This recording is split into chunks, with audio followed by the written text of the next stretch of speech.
Bueno, empezamos. Buenas tardes con todos. Les damos la bienvenida de parte de todo el equipo de IDCore Biotechnology y de Microbios. Para el día de hoy tenemos un gran invitado, que es el doctor Alejandro Rojas, académico e investigador de la Universidad Austral de Chile. Él es doctor en bioquímica y el tema que va a tratar es la generación de nanobodies contra virus emergentes. Las alpacas contra el SARS-CoV-2. Bueno, sin más que decir, bienvenido Alejandro, es un gusto tenerte con nosotros, te doy la palabra, puedes empezar.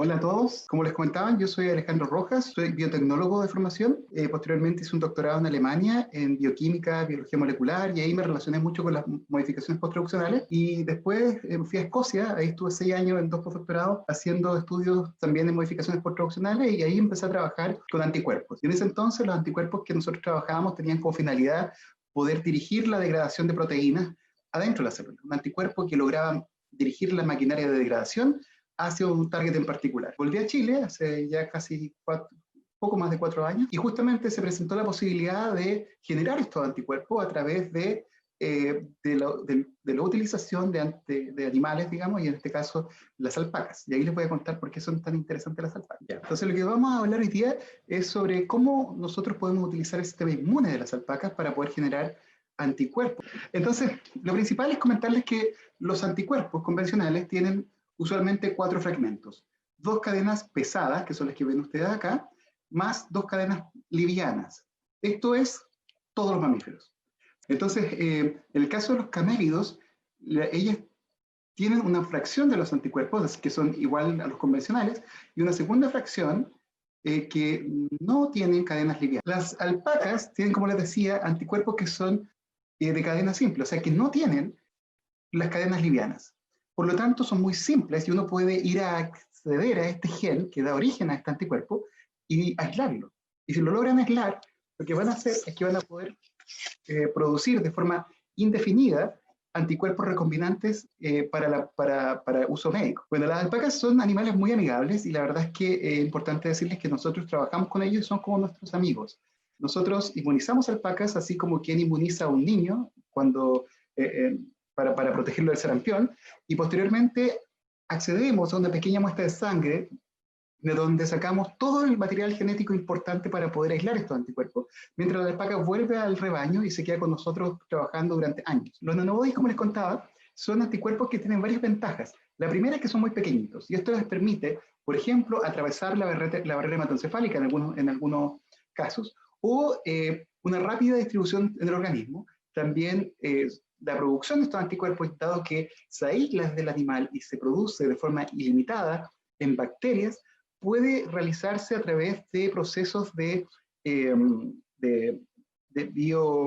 bioreactores, así como quien produce cerveza o así como quien produce anticuerpos o bacterias o microorganismos en altas cantidades, lo que lo hace ilimitado.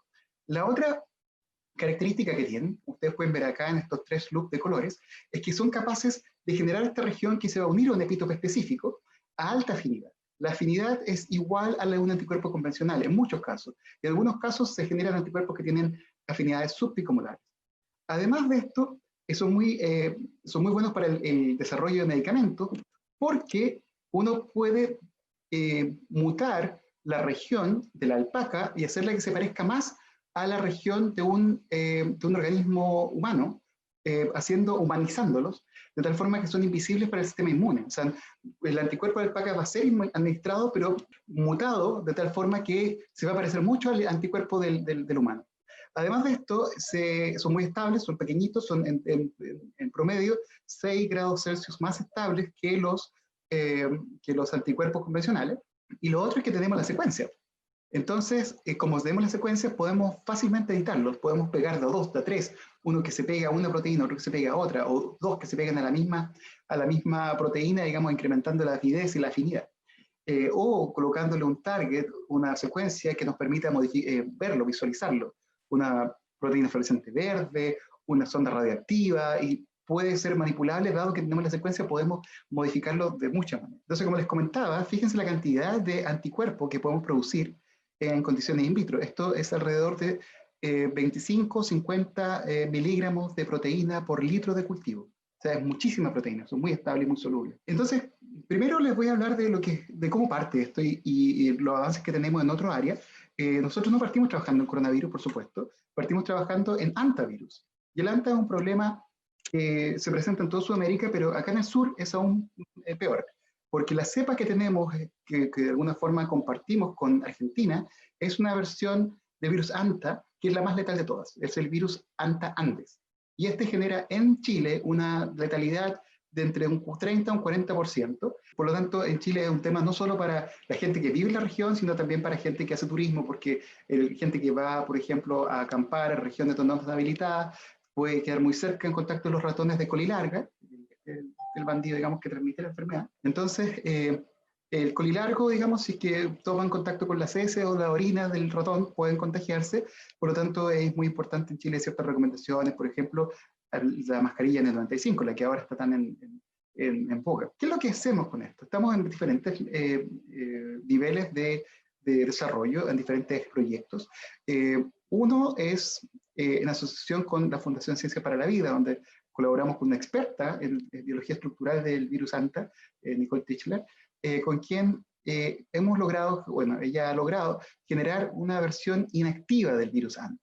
Es una versión que le llamamos un VLP, una partícula viral inactiva que se parece mucho a la proteína viral del virus hanta. Entonces lo que hemos hecho es inmunizar a Martín, él está trabajando en este proyecto, con un virus, pero un virus que no es replicativo, por lo tanto no le hace daño a Martín, y eso siempre nos aseguramos de que lo que vamos a utilizar no van a ser moléculas que vayan a hacer daño a los animales, pero Martín reconoce esto como si fuese el virus de verdad.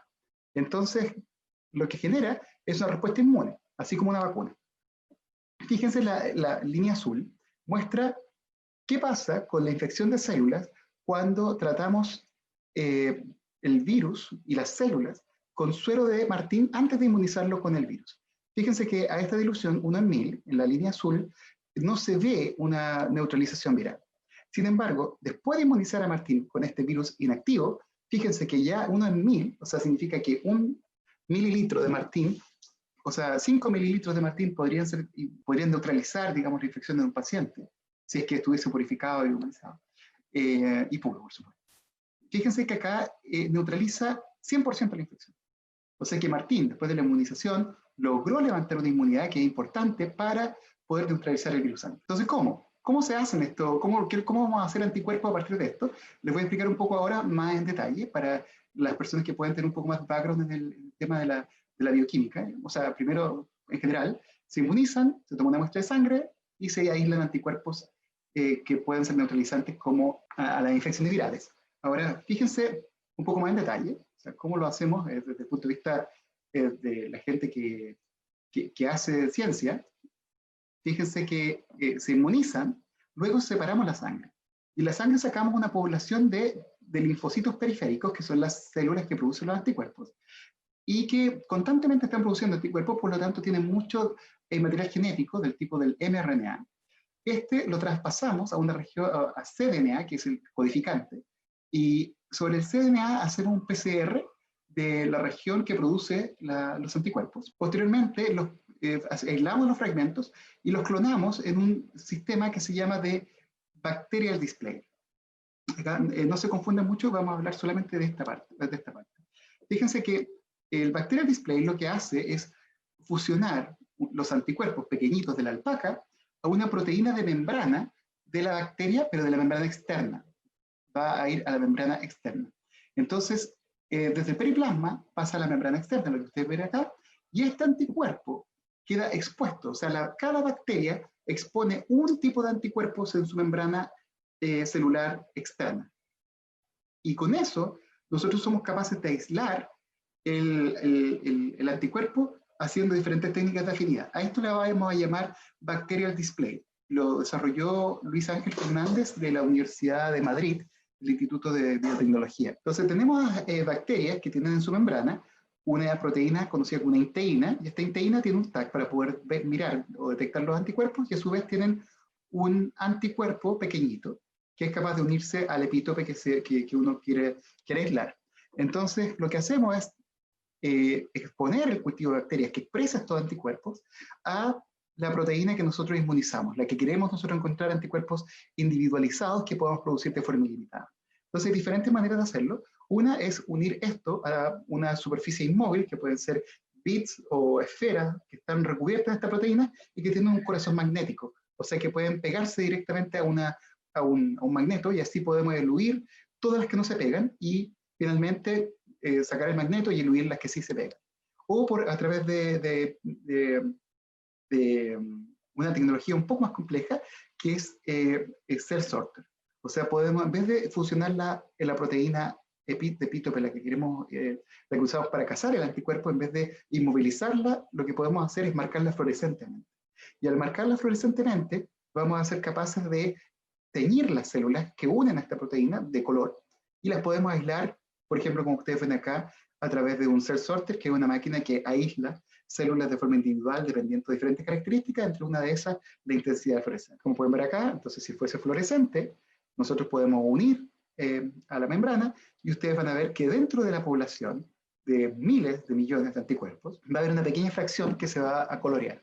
Entonces, como son bacterias, la aislamos a través del cell sorter, las volvemos a crecer y la pasamos sistemáticamente a través del cell sorter, lo que va a permitir que nosotros nos movamos hacia regiones de fluorescencia, donde la mayor parte de las células que vamos a aislar se están uniendo al virus. Lo hicimos con el virus ANTA. Fíjense acá, tenemos controles acá abajo en rojo y en celeste, y de aquí les muestro alrededor de 20 anticuerpos que fueron aislados y que se unen a la proteínas de superficie del virus ANTA, a la glicoproteína. Ahora, lo que no sabemos es cuáles de estos todavía aún son neutralizantes. En este momento estábamos en el proyecto cuando nos tomó la pandemia, entonces vamos a hablar de lo que empezamos a hacer con coronavirus en las próximas diapositivas. Lo que sí podemos hacer es secuenciar estos anticuerpos, y al secuenciarlos nos damos cuenta de que la alpaca generó diferentes familias de anticuerpos, pero algunos de ellos son muy similares. De hecho, algunos de ellos son idénticos.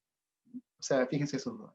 No tienen cero diferencia. O sea que hemos aislado diferentes linfocitos, pero esos linfocitos hemos aislado anticuerpos que son muy parecidos entre ellos, que vienen de la misma rama, o que son probablemente de la misma familia de linfocitos que son idénticos. Otra línea que empezamos a desarrollar fue la generación de herramientas locales para poder generar herramientas de diagnóstico serológico de antivirus. Y aquí pusimos a trabajar a Sebastián. Él, como pueden ver, el control negativo no genera inmunidad, pero después de haber sido inmunizado ahora con la nucleoproteína del virus ANTA, genera una tremenda reacción inmune, muy sensible, lo que nos ha permitido usarlo para poder hacer diagnóstico a través de ELISA.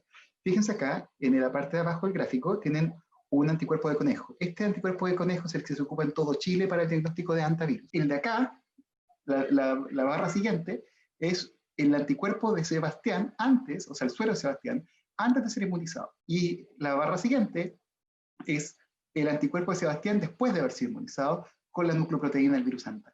Miren lo importante de la reacción que genera, y lo interesante es que comparado con un paciente negativo, un paciente positivo, tenemos al menos 3 veces más señal, por lo tanto podemos tirar una línea para poder hacer diagnóstico. Y dado que la alpaca nos puede proveer de suero cada 2-3 meses, hemos acumulado suficiente suero de Sebastián para poder asegurar el diagnóstico por los próximos 20 años. Sin embargo, estamos todavía tratando de sacar nanoanticuerpos, cosa que no sea 20 años, sino que sea infinito. También nos asociamos con una compañía coreana. Nosotros estábamos intentando hacer un kit de diagnóstico rápido, como los kits de embarazo, como pueden ver acá, y generamos en conjunto, co-desarrollamos un kit rápido para antivirus. No sé si ustedes sabían, no sé si son familiares, o sea, si se familiarizan con el virus ANTA, pero el virus ANTA no viene de Sudamérica, sino que es un virus que se descubre en Corea durante, digamos, las guerras. Los soldados estadounidenses se empezaron a contagiar y entre Corea, digamos, y Norteamérica lograron hacer una detección de este virus, y lo llamaron por la localidad donde estaban, que es un río que se llama Antangan, que está en el norte de Corea del Sur, o el sur de Corea del Norte. Ahí está el río donde viene el río Anta. Bueno, la cosa es que con ellos logramos desarrollar, ellos tenían un kit contra Anta, que es un Anta Seúl, que es la cepa que circula en Corea. Fíjense que el Seúl no anda bien con la serología chilena. Sin embargo, logramos desarrollar uno contra Andes. Y fíjense acá, la banda de abajo dice que alguien está cursando de forma aguda un cuadro de antivirus, Y la de más arriba dice que levantó inmunidad IgG. Eso es IgM, esto es IgG. O sea que levanta además una inmunidad humoral. Entonces con esto nosotros llevamos la tercera versión y lo estamos acoplando a un confiscoscopio, que es una máquina que es capaz de leer esta información y quitar la responsabilidad al ojo del espectador, porque claramente un espectador, digamos, el que toma la muestra puede ser alguien de edad avanzada, digamos, o alguien que no tenga buena vista y puede malinterpretar los resultados. Sin embargo, con esta máquina que estamos ya programando, la idea es que logremos tener un 100% fidelidad en la interpretación del resultado. Y generamos una asociación con la organización coreana contra enfermedad infecciosa, en ANTA, en virus asiáticos y estudios clínicos. Es importante esto, si visiten esta página, los que tienen interés en desarrollar estudios de infecciología, digamos, a nivel regional, y que hay gente de Ecuador y gente de Perú.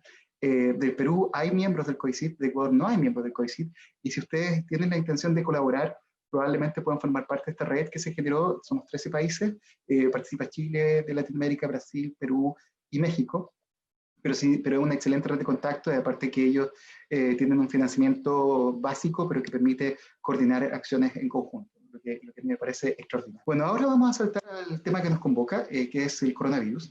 Esta es la estructura del coronavirus, es un virus de RNA, digamos, tiene solamente un fragmento, lo que es bueno porque no se puede combinar con otros de forma fácil, de otro modo sería aún peor. Pero tiene proteínas de superficie y proteínas que recubren el RNA, y la que más a nosotros nos convoca es la glicoproteína, conocida como spike, por su forma de espiga. Este es un trímero, y esta proteína es la responsable, digamos, de este desastre, porque es capaz de reconocer un receptor en células humanas y hacer que este virus hoy día entre en la célula. Viene de los murciélagos, originalmente. Los estudios, si bien hay mucho información sobre que se puede haber arrancado un laboratorio y hay un montón de falsas noticias, la verdad es que la literatura apunta a que sí ha sido un virus que se ha desarrollado en los murciélagos y que se pegó un pequeño salto hacia el humano, y que eso es lo que ha generado, digamos, el outbreak que vivimos hoy día. Esto fue cuando Mandela diapositivas, hoy día han aumentado un poco más los casos. Esta es la situación mundial. Desde que se identificó este outbreak en diciembre del 2019, vamos en alrededor de 2.284.000 personas que han sido confirmadas. Esto es muy lejos de lo que realmente existe de personas que se han infectado, ya que muchas cursan una sintomatología intermedia, y los kits de diagnóstico también son muy caros y limitantes, entonces no se ha hecho un diagnóstico preciso de la cantidad de personas que han sido infectadas por este virus. Lo que sí es muy dramático es que para muchos países la reacción ha sido muy tarde, y el número de casos de víctimas fatales es increíblemente alto, o sea, vamos sobre los 156.000, y el problema es que aún no existe una terapia efectiva, y no existe una vacuna efectiva, y no existe, digamos, mucho que se pueda realizar con respecto a la infección con el coronavirus, salvo generar más capacidad en la atención sanitaria para poder lograr que la gente tenga acceso a un ventilador automático en caso de que lo necesite, a oxígeno y a medidas de contención sanitaria. Entonces, ¿cómo cursa? Hay un estudio inicial donde hay una respuesta viral. Esto es una enfermedad viral, gatillan síntomas muy similares, o sea, gatillan fiebre, gatillan dolor muscular, todo lo que puede tener que ver con el interferón, digamos. A veces tos seca, y eso es un señal de alarma. Si hay 37,5 grados de fiebre más tos seca, inmediatamente contactarse con su autoridad sanitaria. Diarrea se presenta a veces, cefalea, entre otras, y a medida que avanza se va generando una fase pulmonar donde se compromete digamos, la capacidad de respiración, y además de esto se genera una fase hipóxica, y parte de los receptores del virus también responden a hipoxia, o sea, se sobreexpresan cuando hay hipoxia, y esto genera aún más infección, o sea que esta es una fase muy es negativa, digamos.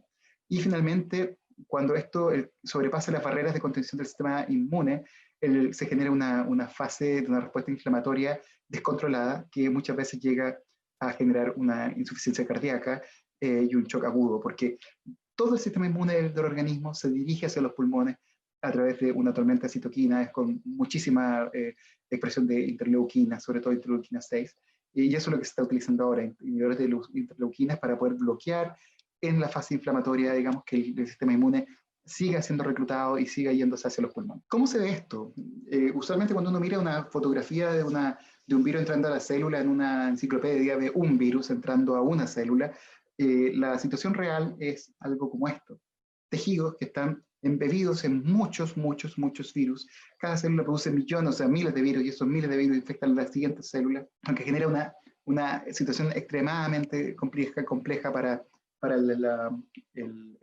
el organismo. Aquí hay otra imagen, estas son células Vero, que son células que carecen de una respuesta inmunitaria, de la respuesta interferón. Fíjense la cantidad de virus que son capaces de producir y cómo se están eclosionando. Es tremendo. Y aquí hay otras imágenes también de microscopía electrónica, donde ustedes pueden ver cómo se están eclosionando virus a partir de una célula, o cómo se ve a través de microscopía electrónica, digamos, la proteína spike en la superficie. Ahora también, desde el punto de vista del ciclo de replicación o multiplicación del virus, ustedes pueden ver que acá hay un receptor, que es un receptor conocido como AC2. Este receptor es el responsable de que el virus pueda entrar a la célula, dado que se une a la proteína spike y le permite ser endocitado.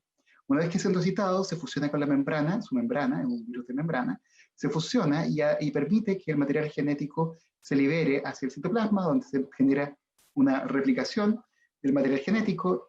Este a su vez produce proteínas que las gatillan hacia el retículo endoplásmico, estas pasan por el Golgi y se generan vesículas que son capaces de empaquetar el RNA del virus, haciendo que este virus se empaquete y posteriormente sea eclosionado, digamos, y liberado como un virus infectivo. Nosotros estamos interesados en bloquear esta parte. Queremos anticuerpos que no dejen que el virus entre a la célula y que si se infecta a alguien, que el virus que sale esté bloqueado en todas sus proteínas spike, cosa que no pueda infectar la célula siguiente, bajando la carga viral y dándole a las personas la capacidad de responder. Entonces, nuestro target es ese.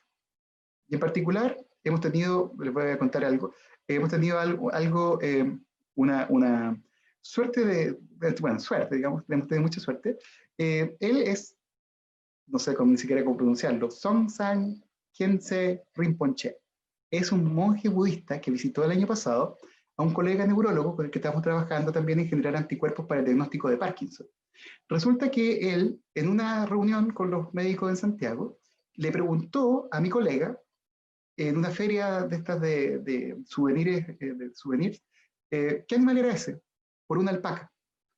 Y mi colega, claro, trabaja en anticuerpos conmigo, pensó que los anticuerpos y las alpacas y el Parkinson, y vamos a intentar hacer diagnóstico temprano y bla, bla, bla. Acto seguido, este monje le regaló a mi colega $1000. Y le dijo, yo quiero que compren alpacas, quiero que sean mías, pero quiero que contribuyan al desarrollo de anticuerpos que ayuden a la humanidad. Entonces tenemos 4 alpacas que fueron donadas por el monje Rinpoche. Una es Buda, Tara, Daria y Pedro, por mi colega. Entonces cuando partimos trabajando con esto, dijimos, bueno, acá la improbabilidad es mucha, así que vamos a inmunizar a Buda con el coronavirus, y pensamos que ahí está el karma, digamos. Así que bueno, es una historia interesante de contarles de que un monje budista del Tíbet donó la alpaca con la que estamos trabajando. Bueno, él es Buda. El monje también nos donó una de estas banderitas tibetanas para decorarle las casitas a la alpaca. Bueno, acá tiene una Buda. Esta fue después de su primera inmunización. No está muy contento, pero ha producido anticuerpos. Les voy a contar un poco lo que hago. Entonces, como les comentaba un poco más en detalle ahora, la proteína spike es un trímero y tiene una región que se llama ARBD por Receptor Binding Domain, o sea, el dominio o el lugar donde se une a la proteína receptora, que es la AC2. Entonces, lo que tienen acá es la AC2 y la unión, o sea, este fragmento de acá, cómo se está uniendo a la proteína AC2. Entonces, lo que nosotros queremos hacer es generar anticuerpos que bloqueen justamente este fragmento, el RBD. Por lo tanto, tomamos la proteína entera, como la pueden ver acá, esta es la spike full length, con todos sus dominios, y la inmunizamos en Buda. Se la inyectamos a Buda. Pero fíjense, de nuevo les insisto, Buda no puede replicar el virus porque es solamente un fragmento. No tiene material genético. Entonces, lo que genera es una inmunidad. Fue una sorpresa que ya de base, antes de siquiera empezar la inmunización, habíamos visto que el suero de Buda ya contaba con un grado de inmunidad. Fíjense que en comparación a los controles, aquí hay un control, y una proteína cualquiera, fíjense acá que ya reconoce de base, antes de empezar la inmunización, a la proteína spike del coronavirus del SARS-CoV-2. Después de una semana de inmunización, levantamos un poquito de inmunidad, dejamos 2 semanas, después inmunizamos una segunda vez, ya medimos la tercera semana, y fíjense cómo va esto. O sea que ahí ya duplicamos más o menos, estas son diluciones seriadas, por lo tanto hemos multiplicado casi más de unos 2 órdenes de magnitud la capacidad de detectar la proteína spike. Y aquí estos anticuerpos que pasan de aquí hasta acá, son anticuerpos que reconocen específicamente la proteína SARS-CoV-2 y además, o sea, la proteína spike del SARS-CoV-2, y además tienen la posibilidad de que sean neutralizantes. O sea que Buda, en el suero de Buda, podrían haber anticuerpos que nos ayudaran a generar un antiviral. Para eso hemos montado diferentes técnicas. Una es la microscopía automatizada, a través de un microscopio que nos ganamos con un fondo para implementar, ¿cómo se llaman? Instrumentos de mediano calibre. Son proyectos que en Chile se llaman FONDEKIP. Y este microscopio lo alcanzamos a instalar casi completo. Venía con una mano robotizada que nos iba a permitir meter alrededor de 100 placas de forma automatizada, pero el ingeniero que iba a instalar el brazo robótico no logró viajar por el coronavirus. Pero al menos nos dejó instalado el microscopio de forma funcional. Este microscopio, no sé si ustedes se familiarizan con la microscopía, no parece un microscopio, por supuesto. Ustedes la pueden ver ahí y parece más una fotocopiadora que un microscopio. Y básicamente porque está diseñado para que el operador no mueva cosas, digamos, no pueda mover, no pueda elegir un poco la célula. O sea, no elegir, digamos, es para poder de alguna forma generar una medición automática que permita de forma real y analítica medir miles de células de forma simultánea. Y esto se hace en placas que pueden ser de este formato, placas que son de 96 pocillos, o de 384, incluso se pueden hacer con placas de 1500 y algo. Pero la verdad es que con este formato ya son muchas mediciones las que se pueden realizar. Entonces, ¿cómo funciona esto? Ustedes siembran células acá, o que crecen en un incubador, y posteriormente las pueden visualizar porque las va a leer una por una. Esta máquina es capaz de tomar las placas con un brazo robótico y alimentar una por una al microscopio, que va a sacar fotos, cuantas fotos ustedes quieran, en los canales que ustedes quieran, además de 7 canales, de cada uno de estos pocillos, y va a poder determinar intensidad de fluorescencia. Entonces, ¿qué es lo que estamos haciendo acá? Nosotros tenemos células HeLa, que son células humanas de cáncer de cuello uterino, a las cuales les hemos transfectado, o sea, hemos administrado un gen que expresa a la proteína spike fusionada con una proteína fluorescente verde. Lo que ustedes están viendo acá es una célula HeLa que expresa la proteína spike del coronavirus humano, del SARS-CoV-2. Entonces, nosotros estamos buscando anticuerpos, ¿cierto? Entonces, esta máquina lo que nos permite es tomar todos los anticuerpos que hemos logrado purificar de las librerías que hemos hecho screening, que a veces llegan a ser miles, y poder pasarlos uno por uno a través del microscopio para determinar si efectivamente el microscopio o sea, el anticuerpo que nosotros desarrollamos es capaz de unirse a la señal verde. Si vemos verde, que el verde colocaliza en la misma posición con el rojo, entonces este anticuerpo probablemente es un anticuerpo específico contra Spike. Y así es como estamos llevando a cabo la selección. ¿Cómo estamos haciendo? Como les conté. Sacamos suero de alpaca, hemos sacado los linfocitos de Buda, hicimos RNA, pasamos a DNA, hicimos una reacción en cadena de la polimerasa, después amplificamos dentro de esa una segunda región, que es solamente la región hipervariable que nos permite aislar los anticuerpos, estos nanobodies o nanoanticuerpos. Escalamos la cantidad de DNA, como ustedes pueden ver acá, hartas preparaciones, digerimos con una enzima, digerimos con otra, purificamos una vez, purificamos una segunda vez, y después de que tenemos esto muy purificado, tenemos suficiente DNA de nanobodies para poder clonarlos en el vector o el plásmido que nos va a permitir aislar los anticuerpos. Estos son los resultados de antes de ayer. Y lo que hemos logrado es tener 2.3 por 10 elevado a 6 nanobodies clonados en una librería de una alpaca que sabemos está levantando inmunidad y reconoce la proteína spike. Y esto es un porcentaje de religación, o sea que eso un 0.7% puede ser falso. Sin embargo, tenemos gran parte de una librería con muchos anticuerpos donde potencialmente haya uno que sea neutralizante. Eso es nuestra apuesta. Ojalá lograr aislar un anticuerpo que sea capaz de pegarse de forma específica a la región donde Spike se une al receptor. Si lo logramos, el paso siguiente es, en colaboración con Canadá, que enviar la proteína, cosa que en Canadá el laboratorio de Gary Codinger, que es uno de nuestros colaboradores, que es miembro de la Organización Mundial de la Salud, del Comité de Emergencia, y también quien desarrolló la vacuna contra el virus ébola para el outbreak de África.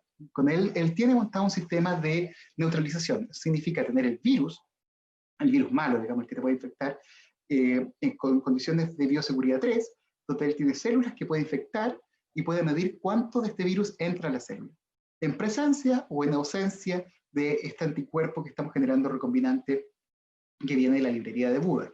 Entonces, en ese momento, en eso estamos, trabajando harto. De hecho, ahora después de esta charla tengo que volver al laboratorio porque estamos justamente haciendo análisis a través del microscopio automático, dejamos las cosas corriendo, y la idea es poder ver si es que hemos logrado identificar algunos de estos anticuerpos que se peguen a Spike para poder hacer las mediciones si es que además fuesen neutralizantes.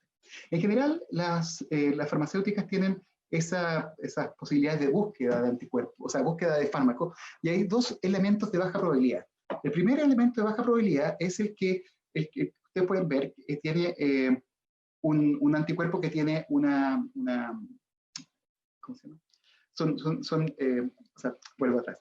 Las farmacéuticas, cuando buscan un medicamento, lo que están buscando, por un lado, es algo que se pegue al target, y es un evento de baja probabilidad, pero además algo que se pegue donde tiene que pegarse. Tiene que pegar en un sitio activo, en un sitio alostérico, de algún lugar tiene que pegarse para generar una acción. O sea, son siempre dos eventos. Un evento que se pegue y el otro que se pegue donde se tiene que pegar para generar un efecto. Entonces, para nosotros esto es exactamente lo mismo. Estamos generando una librería, vamos a buscar anticuerpos, pero tenemos dos posibilidades. Anticuerpos que se peguen en diferentes partes, pero que ninguna de estas neutralice, o anticuerpos que se peguen donde tienen que neutralizar. Por eso es tan necesaria nuestra colaboración con los canadienses, que nos van a permitir poder evaluar si es que en realidad el virus, o sea, el anticuerpo es capaz de neutralizar al... Entonces, otra de las áreas que estamos desarrollando es que esto lo estamos desarrollando antes, esto es solamente una casualidad, es que hay un medicamento que está en fase clínica 2. Se llama Eculizumab. Lo produce, también se llama Soliris de forma comercial, y esto está siendo utilizado como un tratamiento de emergencia en pacientes que están infectados con COVID-19. Sucede que este medicamento es un medicamento que lo que hace es bloquear la cascada del complemento, que es una de las vías por la cual nosotros podemos producir inmunidad en nuestro organismo. Por lo tanto, el tema es que este medicamento es uno de los medicamentos, o es hoy día el medicamento más caro del mundo. Y lo que hace es bloquear la cascada del complemento, la cascada inmunitaria del complemento. Se usa en un par de patologías raras, y como por ejemplo la hemoglobinuria paroxística nocturna y el síndrome hemolítico urémico atípico. Esto pasa, es una enfermedad, por ejemplo, cuando ustedes ven que niños comen una hamburguesa y la hamburguesa genera una infección hemolítica. Eso es el síndrome hemolítico urémico, porque usualmente les daña los riñones y a los niños hay que trasplantarlos. El tema es que esto a veces se gatilla sin un patógeno asociado. Y cuando eso sucede, hay no es posible, por ejemplo, un trasplante, porque si no se identifica un patógeno, lo más probable es que sea un evento de desregulación de la cascada del complemento que lleva a un síndrome hemolítico urémico sin patógeno. Entonces, eso es un tema de tremenda repercusión, porque usualmente son pacientes pediátricos a los cuales no se les puede hacer un trasplante y quedan con diálisis de por vida. Entonces, nosotros estábamos trabajando en esto por lo crítico de la situación, porque es un medicamento que en Chile la gente no puede pagar. A veces se generan pacientes que acceden a este medicamento, pero a través de orden de poder judicial, cuando hay órdenes de protección, digamos, como demandas civiles, etc. Pero hay muchos otros pacientes que no lo adquieren. Entonces es un problema social para los pocos pacientes que hay, porque nosotros en Chile tenemos no más de 25 pacientes. Y estábamos trabajando en esto cuando también aparece este ensayo clínico donde dicen que el eculizumab puede ser una alternativa para tratar la cascada inmunitaria que se produce con la infección de coronavirus. Con esto trabajo con una genetista, la doctora Paola Kral, y lo que hicimos fue, bueno, ustedes pueden ver acá, esta es la proteína C5, el complemento, en rojo, o sea, en rosado. Esta cuando se activa se corta, y se corta por acá. Y ese corte hace que se active la cascada del complemento y se gatille la señal inmunitaria. Lo que nosotros estamos, lo que hace el eculizumab, que es un anticuerpo, es que se une a esta región inhibiendo el clivaje o el corte de la proteína C5 y bloqueando la cascada del complemento. Nosotros estamos intentando hacer lo mismo, pero de forma económica. Estamos intentando hacer un equivalente, un bioequivalente, o un biomimético al eculizumab, pero que sea de bajo costo. Y justamente se nos cruza ahora con el tema del desarrollo de Alexion, que es la empresa que vende el eculizumab, para el coronavirus. Por lo tanto, seguimos trabajando fuertemente en la identificación de anticuerpos que nos permitan hacer un bioequivalente. Entonces, lo que hicimos fue, en colaboración con Dinamarca, logramos acceder a la proteína C5 desde suero de pacientes, digamos, de suero de personas. Y en honor a mi colaboradora, nosotros trabajamos solo con alpacas machos, porque son más baratos, lo llamamos Paolo. Entonces, él es Paolo, y Paolo está trabajando en el tema de la generación de anticuerpos contra C5. Fíjense acá, también generamos lo mismo, generamos suero antes de inmunizar, y fíjense que hay una pequeña respuesta contra el C5 humano. Después de inmunizar, Paolo levantó una excelente reacción inmune, lo que se puede ver también acá por Western blot. O sea que hay anticuerpos que reconocen proteína de estado nativo y proteína de estado desnaturado. Generamos una librería y hoy día estamos en estado de clona individual. Llegamos a aislar clones que se pegan a la proteína C5, pero se nos acabó la proteína C5 y ahora no tenemos cómo poder acceder. Así que estamos reclonando algunas cosas e intentando producirlas nosotros mismos, porque claramente la logística hoy en día es un tema a nivel mundial. Les voy a comentar en los últimos minutos para dejar algo de tiempo para preguntas. Es que algunas de las cosas adicionales que hacemos como laboratorio, tenemos otras áreas de desarrollo, no solamente académicas, también económicas y también de interacción con el medio, o de vinculación con el medio. Por ejemplo, acá tenemos un evento que se hace una vez a cada 2 años, que es la esquila, porque las alpacas son a niveles de altiplano, y nosotros tenemos acá en el sur del país, digamos, nos llueve, hace frío, entonces tenemos casas adaptadas para que ellos tengan techo, pero en el verano, acá el calor es húmedo, y el calor es húmedo no es algo bueno para las alpacas porque tienen un chaleco de lana, digamos, un chaleco, no sé si le dicen chaleco ustedes, un pullover, un saco se dice. Un saco de lana gigante. Entonces, se pueden enojar. Entonces nos vemos en la obligación de esquilarla, y eso lo hacemos con mi equipo una vez al año, con mucho cuidado y cariño. Y quedan, digamos, así de pelados, quedan peladitos, se ven muy lindos pelados. No se les esquila la cabeza porque les molesta, entonces como a nosotros no nos interesa que sacarle todo el resto de lana, sino que queden cómodos, no le esquilamos la cabeza, quedan cabezones. Bueno, la cosa es que nos asociamos con una agrupación de hilanderas acá en el sur, que hilan la lana de forma muy paciente y con mucho cariño, y de forma muy profesional. Y fíjense lo que hemos logrado, una colección. Esta es la colección de invierno del año 2019. Manta, bufanda, etcétera, etcétera, con una agrupación de tejedoras también acá local. O sea, no perdemos nada. Y lo interesante es que con esto lo vendemos a las diferentes unidades académicas y también a colegas y quien quiera comprar allí en Chile. Y con ese dinero podemos generar suficiente dinero para tener para el café que se consume en el año del laboratorio. O sea, que la lana de la alpaca aporta al tarrito del café. Lo otro que hemos hecho es generar una empresa. Dado que esta es una tecnología que tiene una muy buena salida y nuestra visión no es económica, sino que es académica, generamos una empresa que se hace cargo de los potenciales desarrollos económicos que hay en la tecnología que generamos. Y la empresa es una compañía, o sea, local en Valdivia, en Chile, de Valdivia. La lidera Anne Berking. Bueno, yo soy el director científico, tenemos un equipo comercial asociado y gente que nos apoya desde el punto de vista técnico. Con la empresa hacemos distribución, prestamos servicios de anticuerpos, y dada la casualidad, nuestros colegas coreanos con los que desarrollamos el kit de ANTA, desarrollaron un kit contra coronavirus que los conozco bien, trabajo hace años con ellos. Yo puedo decir que es uno de los mejores kits del mercado, y distribuyen ya casi 6 millones de kits en Latinoamérica.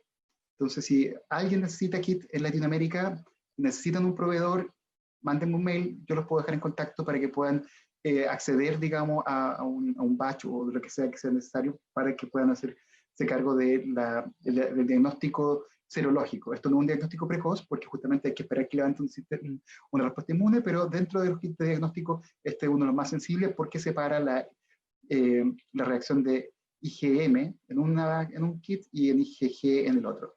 Y bueno, con la compañía estamos distribuyendo esto a nivel regional.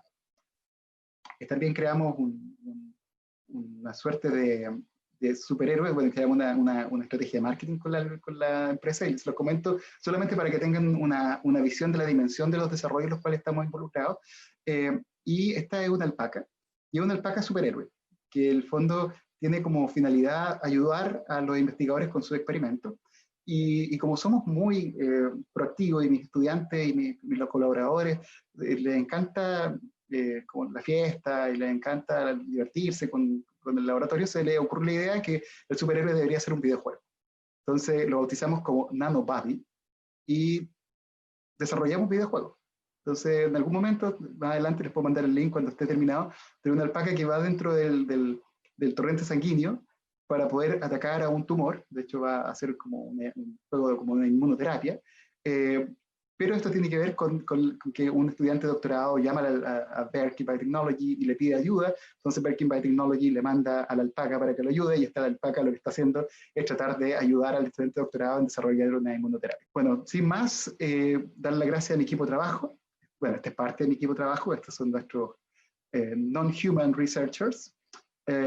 Y por otro lado, agradecer al Human Research Team. Mi equipo en Chile tenemos múltiples fondos de financiación, tanto del gobierno regional, de la Unión Europea, de Corea, a través de la empresa, con fondos de innovación y del gobierno regional. Y con eso, bueno, dar las gracias y la oportunidad de poder estar acá hoy día y poder compartir nuestra arte. No sé si está bien, pero me gustaría dedicar tiempo para preguntas si es que tiene, y poder respondérselas lo que falta, digamos, de tiempo. Gracias. Genial, Alejandro, pues gracias a ti. Me parece súper interesante todo lo que hacen.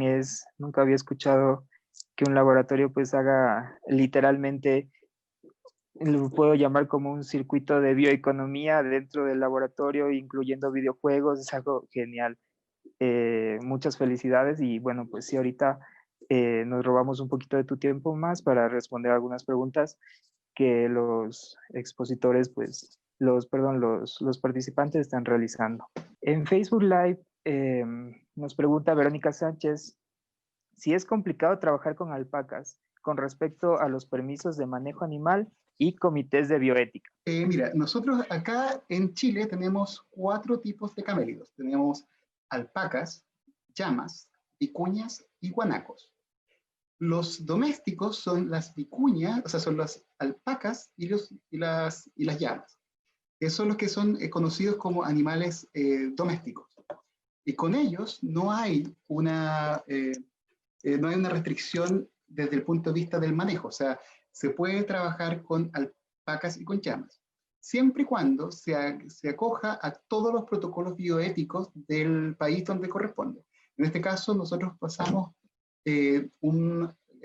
tenemos que pasar un comité bioético de investigación, que por cada proyecto va asociado con qué vamos a inmunizar, reducción, hay 3R, reducción, bueno, no me acuerdo ahora, pero el tema lo lidera una veterinaria que es argentina y que trabajó mucho tiempo con camélidos en Jujuy, en el norte de Argentina. Entonces ella tiene a cargo el bienestar animal, y lo que hacen es justamente desarrollar un protocolo que tenga el menor número de animales posible, en las mejores condiciones posibles y sin causarles daño. Entonces, protocolos de punto final, y se presenta toda una serie de documentos que son necesarios para poder trabajar con animales, y en particular con estos camélidos. Genial. Saraví nos pregunta también por Facebook Live ¿cómo se aísla el nanobody de la bacteria display? Mira, una vez que está, porque la bacteria expresa el anticuerpo en la superficie.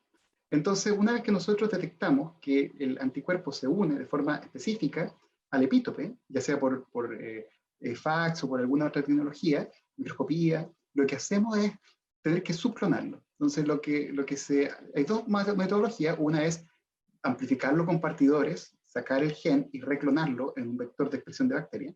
O lo que hacemos nosotros es hacer un PCR inverso. hacemos partidores hacia afuera.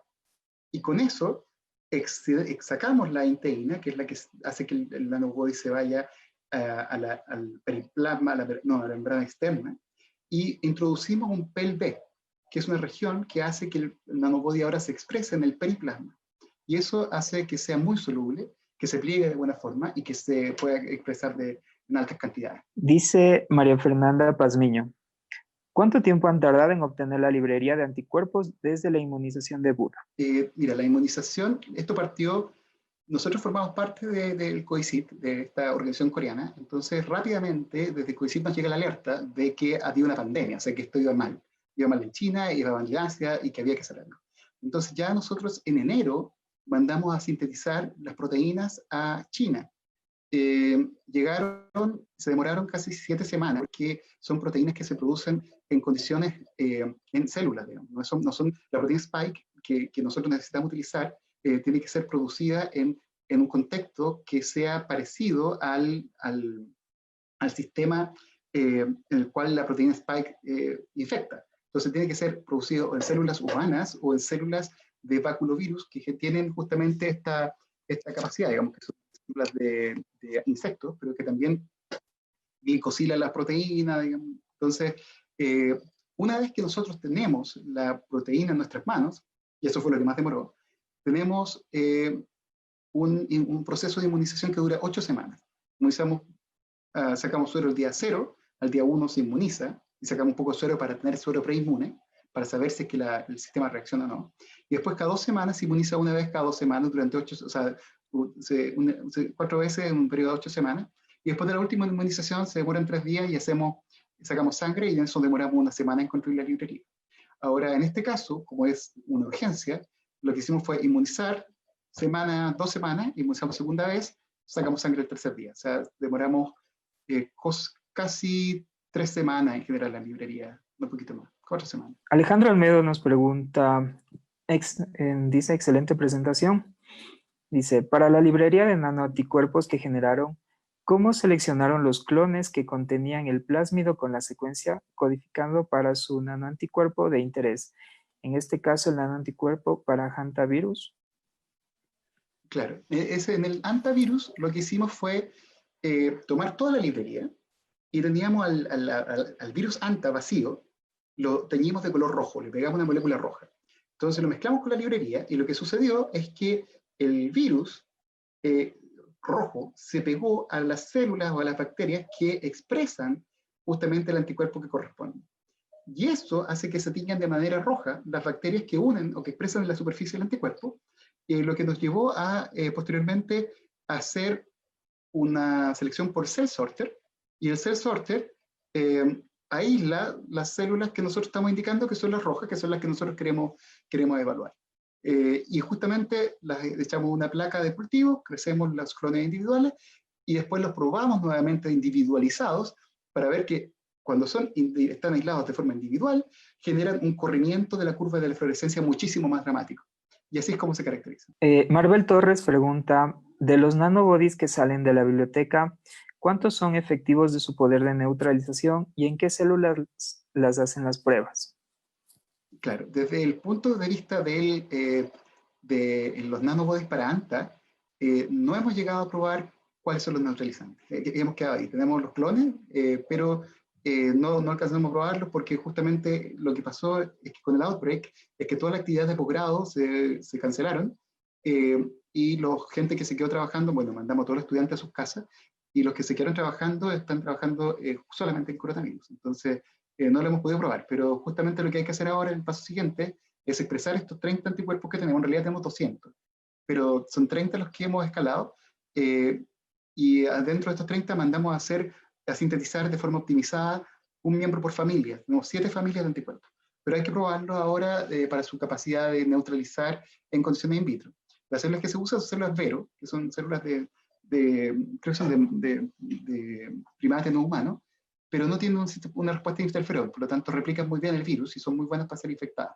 Entonces ocupamos, en ese caso, el virus infectivo, en colaboración justamente con una colega que trabaja en una BCL3, porque el virus ANTA es muy peligroso, y se ve cuántos virus infectan células analizando la nucleoproteína del virus una vez que entra a la célula por inmunofluorescencia y cell sorter. Entonces, lo que se evalúa es cuántas células se infectaron o no se infectaron en presencia o no presencia del anticuerpo recombinante, pero no hemos llegado ahí todavía. Otra pregunta también de Marvel.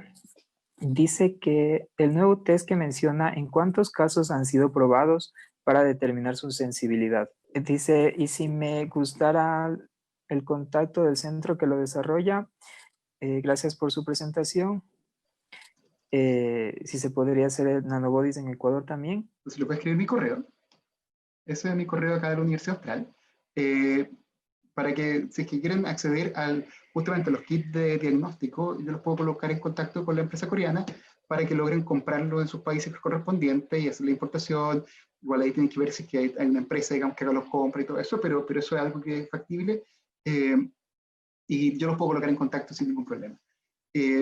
La segunda pregunta tenía relación con hacer nanobodies en Ecuador. Yo creo que definitivamente, ustedes tienen un altiplano, en Quito, digamos, no habría ningún problema. Las alpacas ahí vivirían en la sierra, digamos, de forma feliz. Y yo creo que ustedes tienen, la cordillera Holanda está llena de animales de alpacas, entonces no debería haber un problema con la mantención del hábitat, porque fíjense que para nosotros es una ventaja porque estamos haciendo biotecnología con el sistema inmune de un animal que es un animal que vive en Sudamérica, es biotecnología local, estamos sacando ventajas de lo que nosotros acá podemos desarrollar. Y no se puede hacer mucho en otras partes porque no tienen la alpaca. Entonces, definitivamente se puede hacer. Y nosotros estamos muy abiertos a apoyar cualquier iniciativa latinoamericana en cuanto se desarrollen tecnologías que vayan a nuestro beneficio, digamos. Porque justamente, dado que, por ejemplo, en el caso de ANTA, no hay interés económico porque son entre Chile y Argentina, del antivirus Andes, hacemos quizás con un mal año 100 casos. Y 100 casos por una farmacéutica no es atractivo en lo absoluto. Entonces, hay que generar opciones locales para desarrollar antivirales o metodologías para diagnóstico que apunten a desarrollar las problemáticas locales que nosotros tenemos. Así que yo muy abierto a poder colaborar con ustedes y transferirles know-how y experiencia, o si alguno quisiese venir a aprender acá a Chile una vez que pase, digamos, esta pandemia, nosotros también recibimos estudiantes y no tenemos ningún problema con eso. Genial, muchísimas gracias, Alejandro. Para no quitarte más tu tiempo, te voy a hacer una última pregunta. Tenemos algunas otras preguntas por Facebook, espero, ojalá podamos hacer luego un Q&A para responder todas las preguntas que nos han hecho.